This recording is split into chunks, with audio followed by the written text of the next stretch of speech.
আর ক্ষেত্রগুলো শুধু সম্পর্কে বলেছিলে। কতগুলো রেখা বলা হয়েছে? রেখা 3টে বলেছিলে, হৃদয় রেখা, শিরোরেখা আর আয়ুরেখা। আয়ুরেখা, হুম। বেশ। আর আঙুলগুলো সম্পর্কে বলেছিলে। হুম। ওটা কি জানা যায় সেটা এখন হয়নি, কি বলে ওটা বলেছে।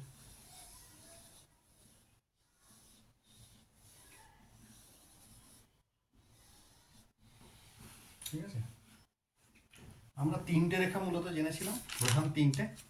আজকে জানবো ভাগ্যরেখা। ভাগ্যরেখা কি? ভাগ্যরেখা হচ্ছে মূলত আমাদের এই যে মণিবন্ধটা আছে না, এই মণিবন্ধর কাছ থেকে যে রেখাগুলো এরকম বেরোয়, এইগুলোকে বলা হয় ভাগ্যরেখা।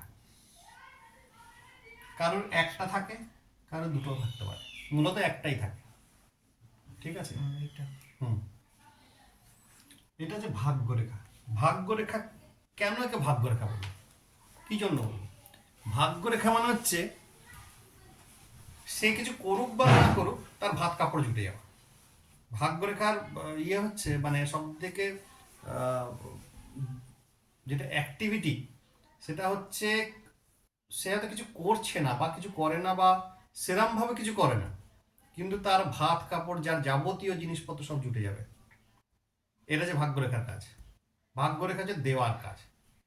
অর্থাৎ সে ভাগ্যরেখা মানে হচ্ছে পূর্বজন্ম থেকে যা কিছু নিয়ে এসছে, ভাগ্যরেখা সেখানে ও ও সম্পূর্ণ ইনস্টল করে রেখেছে। ওখান থেকেও ফলটা দেয়। আমি কাজ করব কি করব না, বা আমার নতুন কোনো ক্রিয়মান কর্ম তৈরি হবে কি হবে না, সেটা সে দেখে না। সে দেখে রেখেছে যে গত জন্ম থেকে তুমি কি নিয়ে এসছো, তোমায় কি দিতে পারো। এইটা হচ্ছে ভাগ্যরেখার কাজ। এটা হচ্ছে ভাগ্যরেখা। এবার ভাগ্যরেখার উৎপত্তি স্থল মানে 90% বা অন্তত 80 to 90% বোঝা যায় মণিবন্ধ থেকে হয়। ঠিক আছে, খুব কম এইরকম দেখা যায় যে একদম সিম্পলি মানে এইখান থেকে ভাগ্যরেখাও কখনো কখনো ওঠে, কখনো কখনো এরকম ওঠে। এইটা যে ভাগ্যরেখার ফর্ম। ভাগ্যরেখার ফর্ম হচ্ছে সবসময় উপর দিকে যেতে পারে, মাঝখান দিয়ে উঠতে পারে, পাশ থেকে উঠতে পারে। ঠিক আছে, এবারে দেখা যায় যাদের ভাগ্যরেখা নেই, তাহলে তাদের কি হবে? ভাগ্য নেই। তো ভাগ্যরেখা না থাকলে আমরা আর একটা রেখার বিচার করব, সেটা হচ্ছে শিরোরেখা। শিরোরেখাকে দ্বিতীয় ভাগ্যরেখা। মাঝখানে শিরোরেখা কিন্তু দ্বিতীয় ভাগ্যরেখা, এটা যেন মনে থাকে। হ্যাঁ, শিরোরেখা হচ্ছে দ্বিতীয় ভাগ্যরেখা। ঠিক আছে, এইটা হচ্ছে ভাগ্যরেখা। এরপরে আসি ইন্ট্রোডাকশনে, সেটা হচ্ছে রবি রেখা, সানলাইন। এই ঠিক এই জায়গা থেকে বেরোয় বা এই জায়গা থেকে ওঠে। সানলাইনটা হচ্ছে কি আমার মান প্রতিষ্ঠার জায়গা ওটা। এবং আমাদের যে সেকেন্ড হাউসের সঙ্গে এই সানলাইনের কানেকশন আমরা বুঝে নিই।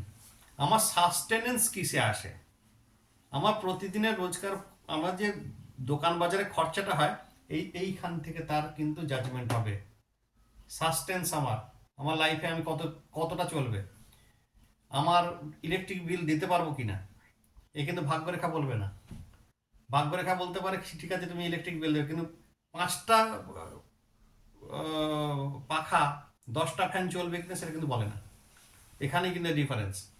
এখানে যে মান প্রতিষ্ঠা, প্রতিদিনের রুজি রোজগার, এই জায়গা থেকে কিন্তু জাজমেন্ট হয়। অনেকের দেখা যায় একাধিক রবি রেখা, মানে হচ্ছে কি তাদের রোজগারটা স্থায়ী নয়। যখন যে রেখাটা প্রমিনেন্ট হয় সে তখন সেখান থেকে রোজগার করে নেয়, কিন্তু তাকে রোজগার দিতে থাকে, কিন্তু কোনো পার্টিকুলার একটা সেগমেন্ট হবে না, তার কিছুতেই হতে পারে না।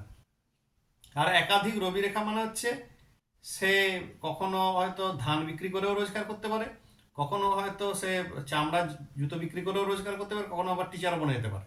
যখন যেটা পাই তখন যেটা না। সিজনাল বিজনেস কিন্তু তার। পটল বিক্রি করছে, আবার ছেলেও পড়িয়ে দিচ্ছে যখন যেটা হচ্ছে। এটা কিন্তু ঘটনা। একাধিক ভাগ্যরেখার কিন্তু এই এক দুর্গতি, কোনো একটা সেগমেন্ট থেকে তার রোজগার হবে না। ঠিক আছে, ভাগ্যরেখা মিটে গেল। এরপরে এসে মণিবন্ধ রেখা। মণিবন্ধ রেখার প্রথম যে রেখাটা, এখান থেকে বোঝে তার স্বাস্থ্যের অবস্থা। এখানে যে স্বাস্থ্য, এইখান থেকে আসে তার পারিবারিক মানে কতটা পারিবারিকভাবে তার অর্থনৈতিক অবস্থা, পারিবারিক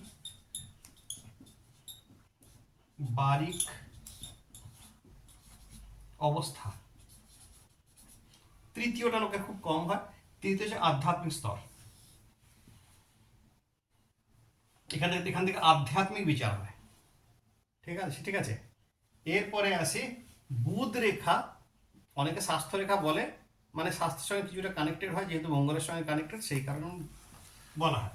এই তিনটে যে প্রধান রেখা, তার মধ্যে একটা হচ্ছে ভাগ্য রেখা, একটা হচ্ছে সানলাইট, একটা হচ্ছে বুধ রেখা। এইভাবে যায় অনেকের, বা কারো কারো মাঝখানেও থেমে যায়, প্রায় কম বেশি সকলের হাতে প্রায় পাওয়া যায় এটা।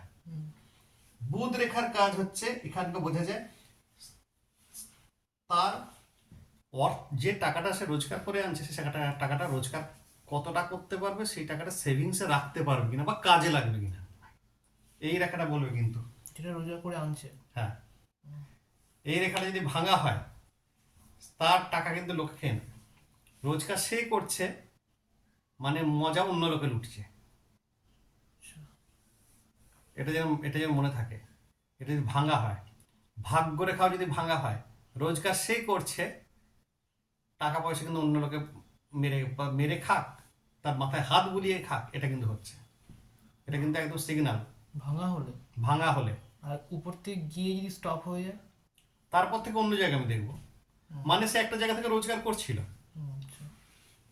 ধরে মানা গেল যে ভাগ্য রেখা এরকম উঠতে গিয়ে এখানে দাঁড়িয়ে গেল, মানে কোনো একটা সেগমেন্ট থেকে রোজগার করছিল।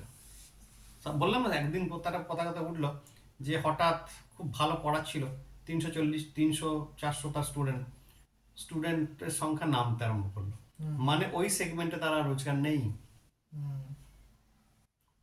অনেকের হয় 8-10টা কোম্পানিতে কাজ করেছে, কোনো জায়গাতে তার স্থায়ী হয়নি, তার মানে ওটা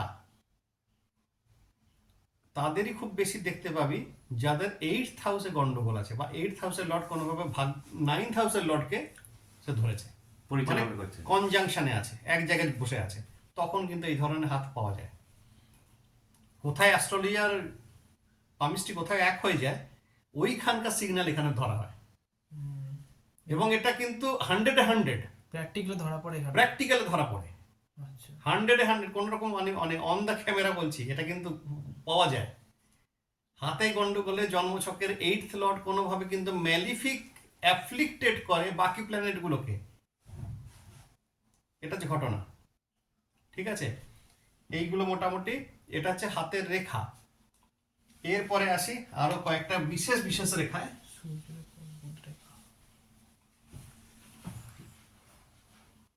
একটা পাওয়া যায়, এটাকে রিং অফ সলোমন বলে, এর নাম হচ্ছে ring of Solomon. Ring of Solomon মহারাজ মানে রাজা সলোমনের হাতে, যিনি সলোমন যে কিংডম তার প্রতিষ্ঠা করেছিলেন। ঠিক আছে, তো এই ওনার হাতে এই রেখাটা ছিল। এই রেখাটা যে ধর্মের রেখা বলা হয়, প্রচেষ্টা বলা হয়, ধৈর্যের রেখা বলা হয়। অনেকের কিছু লোকের ক্ষেত্রে কিন্তু দেখা যায় এই রেখাটা থাকলে কিন্তু পুত্র প্রাপ্তি হয়। মাইন্ড ইট, রিং এর মতো হয় রেখাটা। হ্যাঁ, হালকা হতে পারে, চাঁদের মতো চাঁদের মতো হতে পারে, অর্ধচন্দ্র হতে পারে,